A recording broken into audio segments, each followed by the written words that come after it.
Okay. It seemed like it was very fast. Where did you hear the Megillah?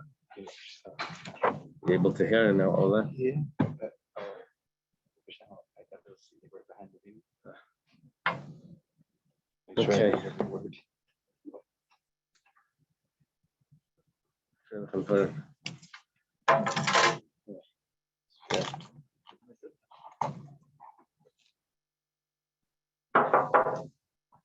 Thank you. Okay. Let's get started. I told my wife this morning, sometimes when I finish preparing the daf, I think it's a pure miracle. Just to get through it, it's hard. And this is very challenging stuff. I'm ahead on this one. I had trouble with it, but anyway, I got through it. So let's see what happens here. We had first of all, we thank Hashem that we're able to learn Torah every day. It's because of our learning. We should have some English immediately. Okay. We had a machlokes Rabbah and Rabbi Yosef regarding becoming tummy twice.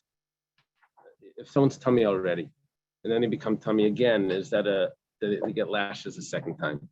Rabbah said no, and Rabbi Yosef said yes. Now, Rabbah agreed that if there was tumah and bia together, then that would be acceptable. So what that is.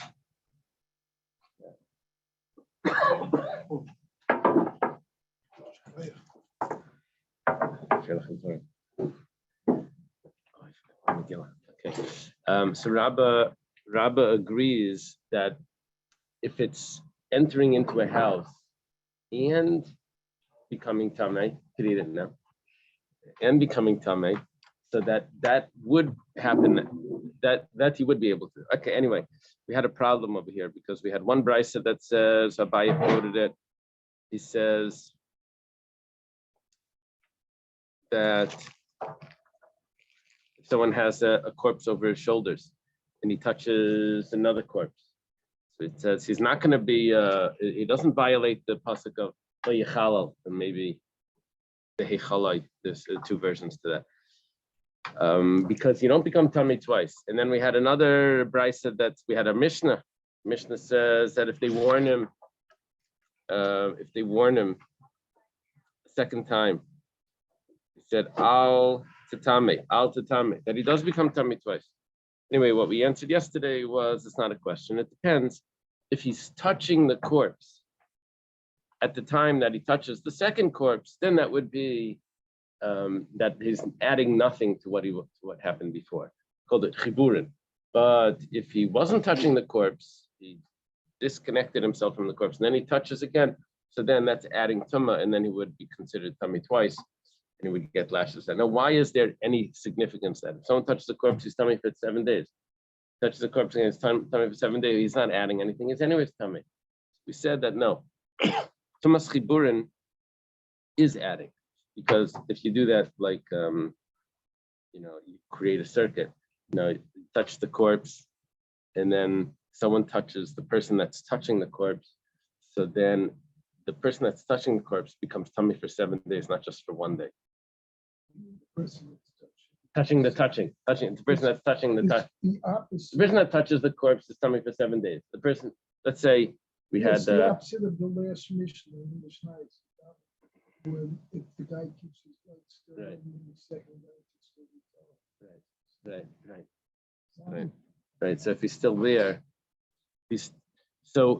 since while he's touching the corpse, and then he touches another corpse, he's not adding anything to the first time because he's already touching it.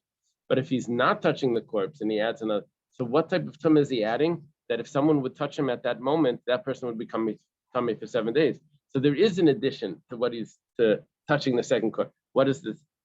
Doesn't matter second or first, but there is an addition to touching the corpse now, because that would make someone tamei if they touched him tamei for 7 days, a much stricter tumah than if he wasn't touching the corpse. That's called tumas chibur. Okay. Let's start over here. Tumas chiburim deiraisa. It's a question. It's about 8 lines from the bottom. In that scenario, does like the warning matter?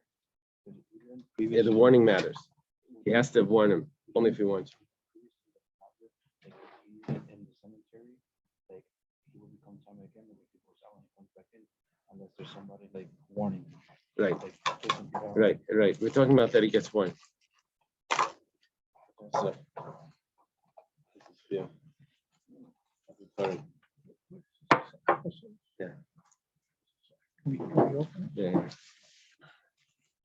It's a sourdough, so it's good. It's healthy. Okay, We're members of the base. I'm on Membeis. I'm at Beis, 8 lines from the bottom. The Gemara asks, "V'tumas chiburim dairaisa."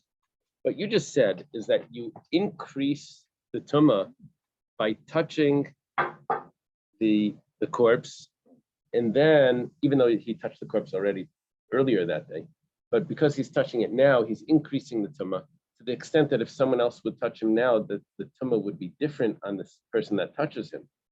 So that's the increase. Is that really a biblical law? That you're going to say that he could get lashes now because he's increasing the tuma? But it seems to be a rabbinic law. They said that this is only significant that he's tummy for 7 days. Talking about there's a corpse, and then Shimon's touching the corpse, and Reuven touches Shimon. Right? In my Gemara to figure this out, I made stick figures because it's going to get one step more complicated. So, anyway, so Reuven touches Shimon, that's touching the corpse. So Reuven is now going to be tummy for 7 days only in regards to truma and kachim, but not for anything else. But if someone is a Nazir that touches Shimon, Reuven would be a Nazir. Or he wants to go bring the carbon paste, we would say that it's not an issue. You see, it's obviously a rabbinic law. So you can't be increasing tuma at a biblical level if it doesn't apply to anything. It's okay. If you say that it's a biblical law, then what should be the difference between becoming tummy for 7 days for truma and kachim or for Nazir and Pesach? There should be no difference if it's a biblical law. Gemara answers, kan b'chiburi adam b'adam, kan b'chiburi adam b'mes. We're going to throw in one more person there. We have a corpse. And instead of having Reuven and Shimon, we have Reuven, Shimon, and Levi. And Levi's touching the corpse. And Shimon's touching Levi. And Reuven's touching Shimon. So there's 4 people here. One of them isn't alive. Oh. And Reuven, which is the 4th, one at the end, so he's going to be tummy only rabbinically. But Shimon is going to be tummy biblically. Okay. And where's Shimon in this? Levi's the one that's touching the corpse now. We just Where's the corpse? Next to Levi. What's the corpse's name? I didn't even give him a name. Mace. Who became Tommy? He's not tummy. Who becomes Tommy Trek? Sorry. I have a corpse. You want to do it like this? Yeah. No, we need a picture. Well, I want to put it sideways. So let's No, do it it's sideways. honey. No, it's going to be fine. It's not honey. It's applesauce. Look like honey. And here's 1, 2, and the 3rd one. Okay. Quick. Okay. It's gonna become Tommy in a second. So you see what's happening here? This is the corpse. Yeah. Levi is touching the corpse. Right. Shimon is touching Levi while he's touching the corpse. And Shimon. Shimon is going to be biblically tamei, and Reuven that's touching Shimon is rabbinically tamei. So when we said that, oh, this is only rabbinic, we're talking about the 3rd person that's touching the corpse, not the 2nd one. So the 2nd one really makes it. So now what we're going to say is like this: since when Levi touches the corpse, it changes the status of Shimon, because Shimon is now tamei for 7 days. Even according to the Torah, coming for 7 days. So therefore, if Levi would not touch the corpse, and then touch the corpse again, so that would increase the tumah in regards to, even though he was tummy 7 days anyway, but in regards to Shimon, the tumah would be increased. Ooh. Okay. Double shock. So that's our answer now. So only the second will be good with you. Like even if you had more people, only the second person will be good with you. Yeah. Second. Is that good? Yeah. Okay. Doesn't it stop with Ruvain though? It can go on. Yeah, I believe it stops at Ruvain. Okay, now the Gemara says, Aval tuma v'tuma loy. But if a person is tamei and he touches something else, tamei, it's not, let's say while he's touching the first thing, he's touched another one, that's not a problem. Damitama v'koim, because he's standing tamei anyway, there's no increase there. So even if he's warned, don't touch the other one, he's not going to get lashes the second time because it was fully tamei, saturated with tuma that they can't add anything. Tuma ubiya nami. The problem is everyone seemed to agree that if someone walked into a house, even though he was tamei, that would increase the tuma. Even Rabbah agreed to that. Rabbah that said you can't touch tuma twice for it to be an issue. But if you walked into a house, we said that was different. 1 second, hamatame v'koi, but he's tummy already. Now, of course, we're talking about the Gemara's question is if he has it on his shoulder. He has a corpse on his shoulder, and he walks into a house. So now there's two types of tumah, but the tumah he's fully saturated of tumah. How does it add anything? Rabbi Yochanan says, "Kam b'bayis, kam b'sada." We're talking about here that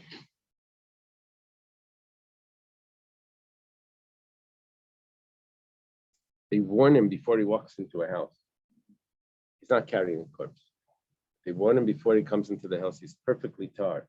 They say when you go into that house, you're going to have two prohibitions. First of all, you're not allowed to become tamei, and you're also not allowed to go into a house that has tamei. Because they warned him twice, both of them come simultaneous. He's going to get lashes for both of them because they warned him twice.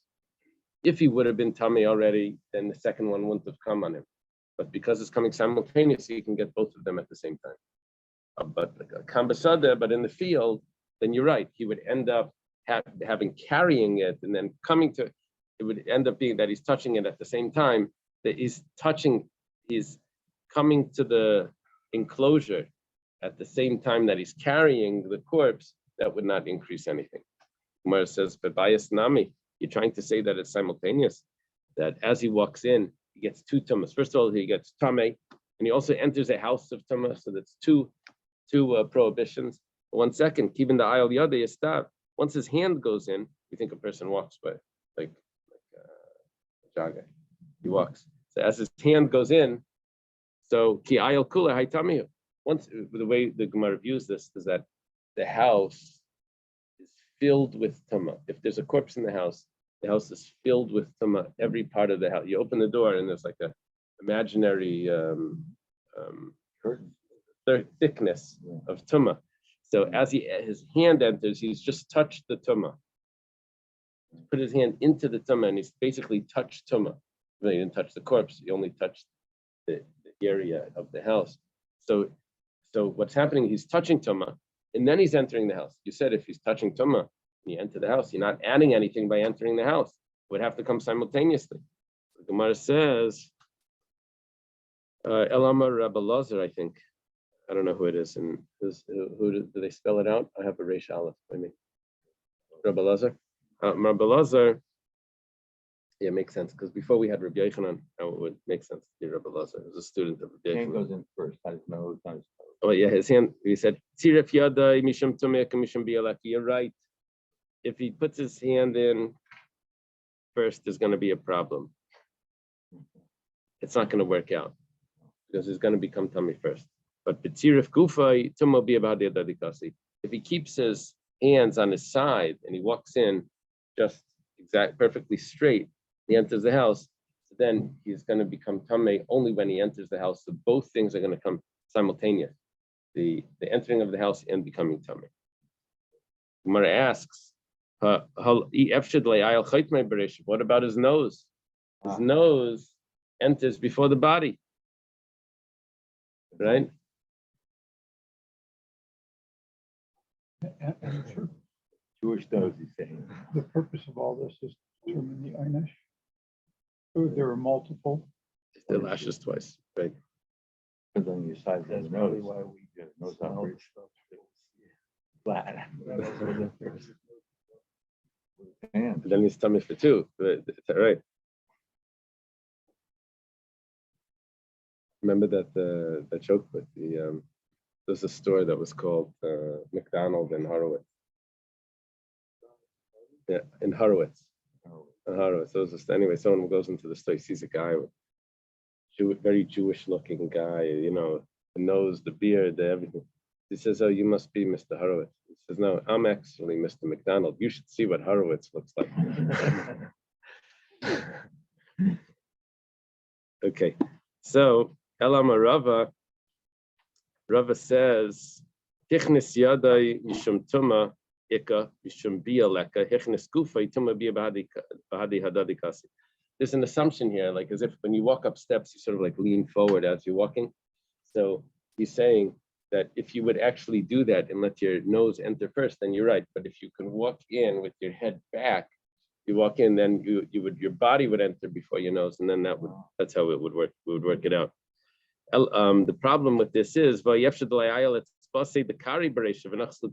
problem is that he's touching with his feet, because the feet stick out. You can't, and we can't say, you can't, well, let him walk in backwards. But and walking in backwards is not going to resolve our issue, because it's not considered entering. It's an abnormal entering. So he has to be that he's walking in a normal manner. He's walking in, but the problem is his feet are coming in first. Elam or Papa has to give us another answer. We're looking for simultaneous tuma and entering into the house. He goes in with a box. He's in a box. He's in a box. They're carrying him in. Someone pulls the roof off the box. I didn't think it needed a roof. Oh no, it does need a roof because he's under a roof. So he needs to be in a perfectly enclosed box.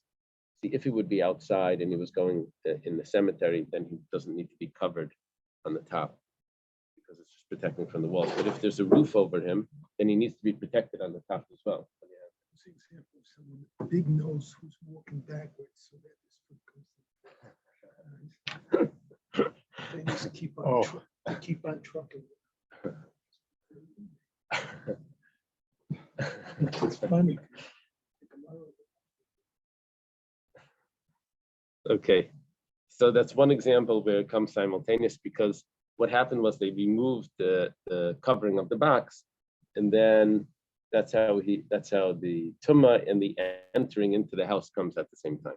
There's another answer, quite an obvious answer. He went into the house. The person that was in the house was on his deathbed. However, he didn't die yet when he entered. And while he was there, while he was sitting, the person died. So then he's entering into a house and becoming tamei at the same moment. So that's how he could get lashes. Now, how they're going to have to warn him, don't enter the house, because that person is dying in there, and you're Kayan or you're Nazir, you shouldn't be entering into that house. But the problem is it's considered Hasra Suffolk. You can't warn something on a doubt. You may become, the person can say, well, maybe not. So the commentaries here ask that they say that when someone's a geisus, it's not considered, geisus is on his deathbed. It's not considered a Suffolk. He's in the house because he's only becoming, the house is only becoming a house of Tumma only right now. So the prohibition of being in an enclosed house with someone that's Tammeh happens with the corpse. It happens only when the person dies. And he becomes Tammeh at that moment as well. He's already in the house, but it's considered, I hear what you're saying. It's considered as if he's entering into a house of Tumma because the person became Tammeh now. I guess so. Yeah. Maybe that's why Rav Papa didn't answer that. Okay. The Tumma will be about the Adadikasi because it's considered simultaneous. Okay. Tana Rabbanan. We have a new brayso. It says Lehechalai. This pasuk is that a husband should not become tamei to his wife. He's a kayan. He's a kayan. Right? But yatame bal ba'amav lehechalai. So it says lehechalai, which means, usually it means to make him profane. That's usually what it means. I think over here the Gemara is learning it, lehechalai, when she becomes a chalal, that it's only after she's passed away that he's not allowed to become tummy to her. But while she's on the deathbed, it's fine, because she's not tummy until the end, until she passes away. So it says ad shah sheyamas, until the moment of death. That's the problem. Only after the person passed away would the kayan have the issue of becoming tummy. Rabbi Yomer b'maisam. Rabbi says, it says in their death, a person shouldn't become tummy to his relatives in their death. That only means only after they passed away. Yitma ad sheyamas. Only after they died that there's a problem.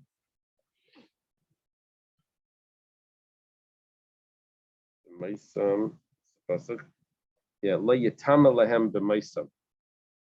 That's actually by the Nazir. La yitama.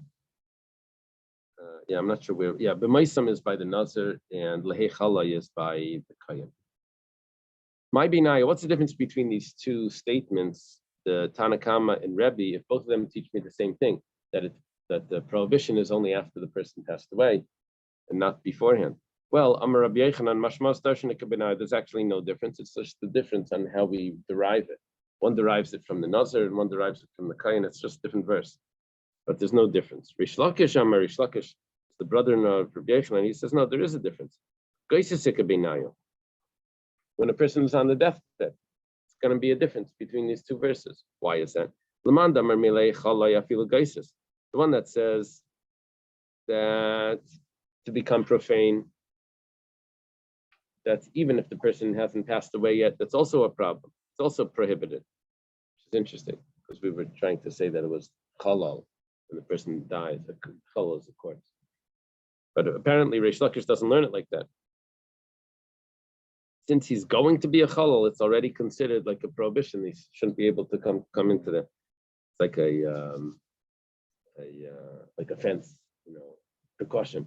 So he's saying he's imposing a rabbinic truma? Someone on their Actually, deathbed? what's going to happen is we're going to have trouble with this because obviously the person can't be tamei. Right. So what we're going to say is that he's not supposed to come there, but that doesn't mean that he's tamei. We're going to in the end the Gemara is going to divide it up. Over here, let's imagine right now that there's a tumah there, but the Gemara is going to say, of course, there's no tumah. He's not tumah yet. He's not. He didn't pass away yet.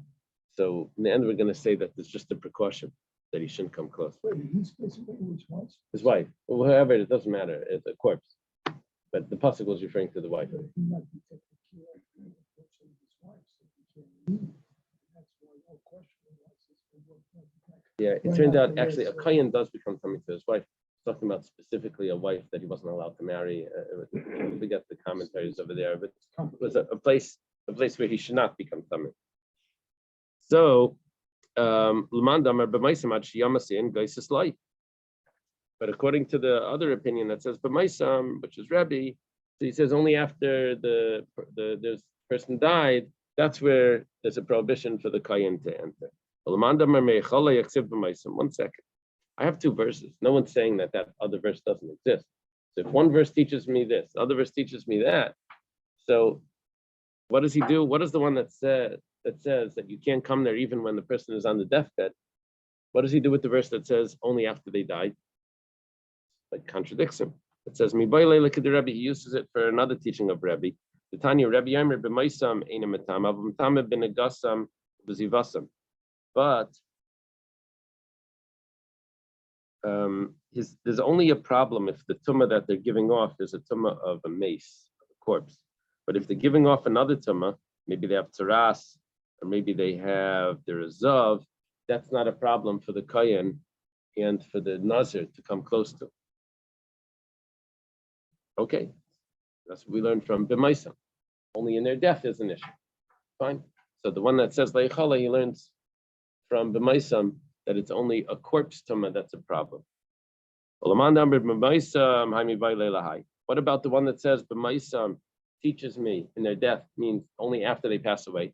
How does he know that he's allowed to become tamei to the Taras and to the Zav. Svara, he holds. There's an extra letter there, the suffix, b'maisam, in their death. That extra letter is teaching me two things. First of all, that it's only after they die that there's an issue. Second of all, it's only death that's an issue, not Saras and Zav. Well, now we go to the other side. According to the one that says there's only a problem after they pass away, but not beforehand, not on if they're a geisis. What does he do with the pasuk leichalai, which according to Rish Lakish taught me that even if he's a geisis, says leichalai lahachi udasab mishena mechul yetzazeshem mechul va'imid. What leichalai teaches me is that there's only a problem if the person wasn't tamei. But if the person was tamei already, then it's not a problem.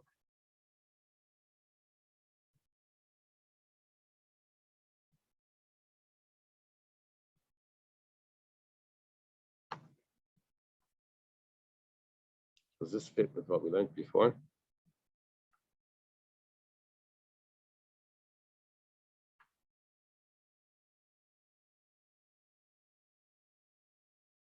It's coming from another thing, not from a corpse. It's just to come from another cemetery. Coming for some other reason. It's tamei from another corpse, or from a cemetery. It doesn't matter. But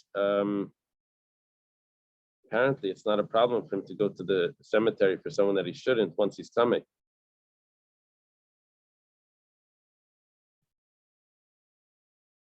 Interesting. One second. The one that says that Hecholai teaches me that you're not even allowed to go there when the person's on the deathbed. How does he know that there's no problem? If the person was tamei once, there's no problem with him becoming tamei again. So Svara, he holds imkain leimakra lehechal, my lehechalai. There's an extra suffix there. It's coming to teach Misham Neitarti the two things. That first of all, when he's a geisus, there's an issue. First of all, when geisus means on his deathbed, it's a problem. And second of all, that once he's tamei already, the biblical prohibition of becoming tamei again is not there. Where's the question? Meisvei, go to Brisa. Person doesn't give off tama until his soul departs. Even if he was like wounded severely, he's cut up, or he's a geisus, or he's on his deathbed, he doesn't give off tama. What are you telling me that the Chaim can, or the Nazir can't go into the house where the person is on his deathbed? We have a clear brisa that says even if he's chopped up like battle wounds or or he's a geisus, we say that he doesn't give off tama. Gemara answers, you're right. Regarding tama, there's no tama there. That's only until when the soul departs. But regarding, did they translate becoming profane? But becoming profane, that's already a problem by entering into that area. Okay. So in other words, although he's not tamei, but he still shouldn't be going in there, according to this opinion. Amar Rav Chisda, Amar Rav. We're going to go to a surprising halacha, and it's actually relevant, and people don't know this. Amar Rav Chisda, Amar Rav. Seems to me while we were reading this, that we were having gezerah on top of the Levitical gezerah. Right? Not to be around somebody who's on a deathbed because he may become tamei. Yeah. This is a gezerah, right? Do you add to that? No, I don't think so. I think that was it. Just if the person's on the deathbed, he shouldn't be going in there. I think that's as far as it goes. Yeah. We're suggesting that the very entrance of a priest or a Nazarite to a place where it's likely contract constitutes a desecration of his sanctity, even if he doesn't actually become impure. I don't know if you remember in Hilchos Nida, there was a Beisesef that says that a person has to protect himself from a possibility of an istikaris. In other words, he is obligated to protect himself from coming to that possibility. It had to do with but they're going to the mikveh on the day on the last day a zava on her final day. If she sees blood afterwards, then it all goes off. But if she doesn't see afterwards, then that mikvah works. So if they would have relations after that mikvah, which she's pure, but then later on in that same day, she sees blood, so retroactively it would all fall off. Yosef says it's a daraisa to refrain from that because there's potential for a curse. That would fit with this, that there's potential for a prohibition. Anyway.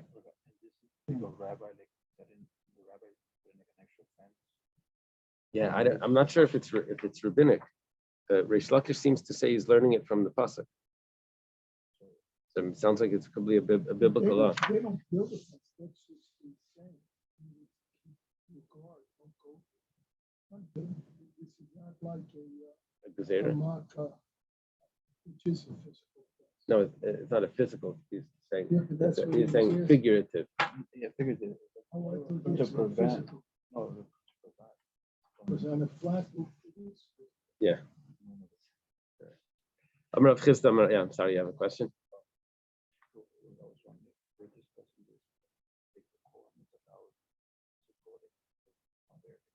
Yeah. Yeah. Father, mother, sister, brother, son, daughter, wife.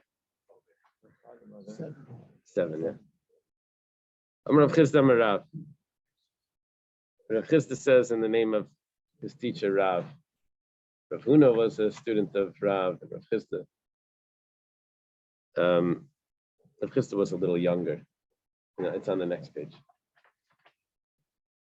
Wow, very nice. Beautiful. Beautiful. Yeah. This is for you. Oh, look at you in a vest bulletproof. Wow. Does it work? Couldn't see what that was. No, Jonathan came in, brought a shalach manas, but he's dressed up with a bulletproof vest. This Nice. is what he makes. He Nice. designed it. Nice. Okay. So Rav Chisda says in the name of Rav, and this is relevant actually. You're going to be a little surprised. Nikta reishi shalav v'veina metamalai. Person, a kain is allowed to become tamei to a relative, one of the close relatives, but not if the relative had an amputation. It has to be the full body. If the relative had an amputation, then he shouldn't go to become tamei. This is very surprising, but it's actually in Shulchan Aruch. My time, the Daf Yomi is not a halacha shei, you have to ask or whatever, but I'm just telling you like that. Look at this, it's interesting. My time, what's the reason? I'm Makra, the pasuk says la'aviv, to his father. It's an example of one of the 7 relatives. Bismanshu shalom, and only when he's whole. Bismanshu chaser, but not when he's lacking. He's missing part of his body. Amalei Rav Amnuna elameata kazul bepaksa da'arva supaskas ganve upaskua ganve l'reisha chanami d'leilatamilei. The guy went into a valley of bandits. I don't know exactly what. Paksa sounds like, is that a valley? And Arvas is what is Arvas? Oh, Paksa is barrens, like a desert type area. And which word means bandits?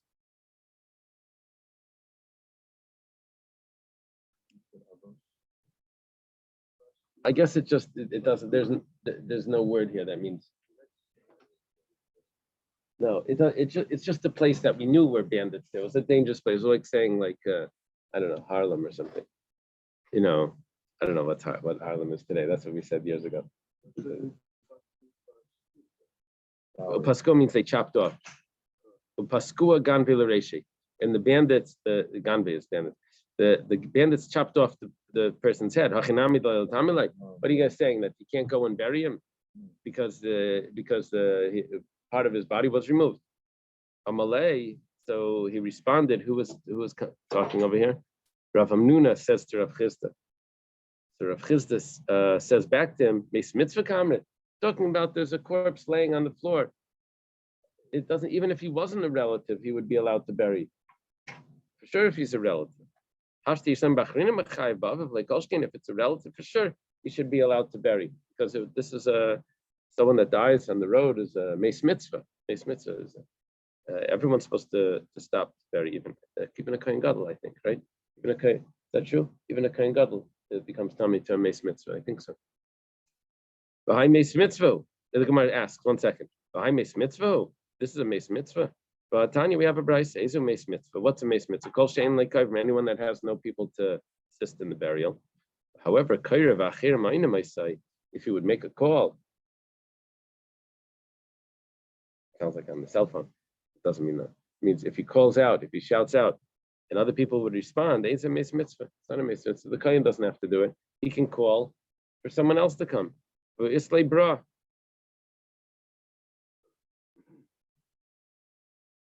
Bra sounds like a son. But Islay bra has a son. Problem is his son's a kohen, right? So why? How does that help?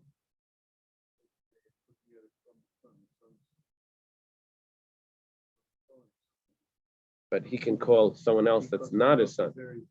Very is fine. But I don't. But just the fact that it says, but he has a son, is a little confusing because if the father is a kohen, the son's also a kohen. So I think what it means is that there's an outsider. Gemara answers, given the causal, but because he's on the road, it's considered like there's no one else there. No. Would be fine. Yeah, exactly. From each town. No, that's the Egla Rufa. Oh. Mace mitzvah is just someone dies on the road without people around there, and there's no one to bury. So by definition, theoretically, there's no one around to call. You're on right? a trip, Theoretically, he can call someone else to bury. there's no But we're restriction. saying that because he's on the road, so that's not an option, No restriction. and he has to do the burial. Okay. Meisvei, the Gemara has a question. La yitama. To her, he becomes tame. La hu matame. Veina matame levera. To her, he becomes tame, but he doesn't become tame to her limbs. That means, if so, there was the limb was amputated. You see, so far we were talking about there was the corpse, but the corpse had an amputation earlier, and so the person was walking around without a foot or something. So the relative that's a kohen cannot become tame because it wasn't whole. Now we're saying, what about the foot that was amputated, which also gives off tumah? Can he become tame to that? If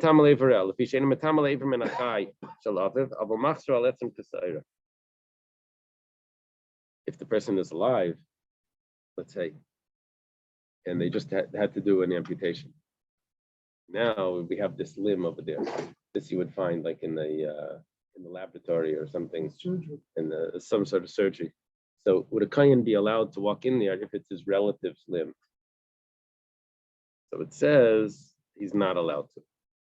However, if he was doing a burial and he noticed, which he was allowed to because it was a close relative, and he noticed that after he finished the burial that he didn't bury one part, there's one thing that was still left. Whatever it was a limb of, he was allowed to go back and bury that limb. My machzer, what does it mean that he can return to bury a bone that's the size of a barley grain, the smallest bone in like the toes or something? You can go back to bury it. It must be it must be that originally when he buried him, he was missing something. How was he allowed to bury him? He told me that he can only bury him if the body is intact. Now we're seeing that he was burying him even if it wasn't intact. It says, Loi, Ahi Rabbi Yehudahi. This, what you just quoted to me, that brisa, is a different opinion. That's the opinion of Rabbi Yehuda, the Tanya Rabbi Yehuda Aimer. Rabbi Yehuda says, we'll start in a brisa. Rabbi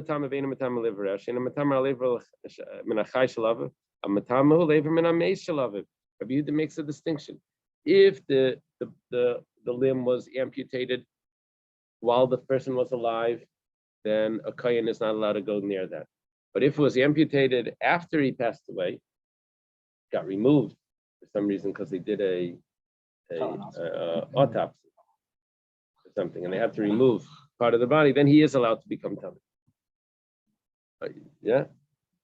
Did we learn in the past that there was shear in connection with this? I recall a discussion about the amount of flesh connected to the bone. Yeah, it has to be. I don't remember. It says basa gidim ba'atzame. So It has to be a whole. In order to give off tumah in a house, there's a difference between tumas oyel and tumas maga. I think in a house it needed to be a bone that had everything on it. So if we're talking about one of these tiny little bones in the joints, say, Right. The foot, Right. without any flesh attached to it, is that still, is there any question about a shear? No, it could be the smallest bone as long as it has. Oh no, actually, etzem kasar is matama b'maga v'masa. We're touching. So, but here we're not actually dealing with the tumah of it. We're just saying with the bury it, the obligation to bury it. It is the tumah as well, because we're saying that he's a kayin and he's going back to do this burial. Yeah, it is the tumah. Dealing with both aspects. I mean, obviously, is this about a Nazir burying the corpse? Yeah. Yeah. It's really So- the kayin right now. Cohen? Yeah. How does it get into a Cohen? We jumped back and forth, Nasser and kayin. Okay. Because they both have you the make same that comparison, prohibition. Yeah. right? You have Yeah. to make that comparison to a Cohen. But Tanya, we have a brisa. We're asking a question now. This brisa is a little bit long. It says Rav Kana bar Reb Elazar ben Yaakov. Rav Kana, the son of Reb Elazar ben Yaakov. I'm not familiar with him so far. I don't remember that. I remember we have Reb Elazar ben Yaakov all the time. Mishnah say Kavanaki. No, right? You have important statements about Reb Elazar ben Yaakov. This is his son. It says La Matama Ve'ina Matama Leivarim. He could become tamei to her, which is his close relative, his sister, but he can't become tamei to limbs. Prat, this excludes l'kazayis minamesu, kazayis netzel malitavid rekev. He can't become tamei to an olive size of the corpse, or if there's a liquid that the corpse dissolved into, or if it totally dried out and it's just not ashes, but it turned into a powder. Because of it disintegrated and it dried and dried and dried until all that's left is a spoonful. He's not supposed to become tummy to that. What about if the skull and the torso, the spine and most of the body is there, or most of the bones are there? So could he come tummy to that? He is allowed to become tummy to that. Okay, so far seems like there's a problem over here. Unless we say that it's the opinion of Rabbi Yehuda.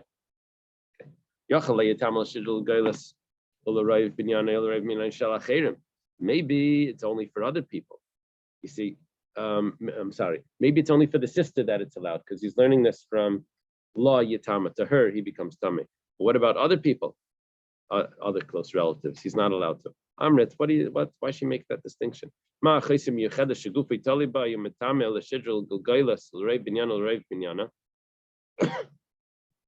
Just like if these are such important organs that the life of the person is dependent on that, and it's the majority of the build of the person, and he's allowed to become tamei. It's allowed to become tamei to that. It doesn't matter who, if it's the sister or not. Now, whatever the case is, right now we see that he's becoming tamei, even though there's a part of the body that's missing. My answer is Unami Rabbi Yehuda. Easy answer. Like we said before, that was machlekes Rabbi Yehuda allows for that. V'Rav, when the Gemara says V'Rav, it's going back to Rav Chisda Amar Rav. Chisda Amar Rav said not. The Amar Ki Aitani, he says like the following author of the Brisa. The Tanya was started in the Brisa. Ma'ashish Meis Aviv Shel Reb Yitzchak Beginzik. The father of Reb Yitzchak passed away. And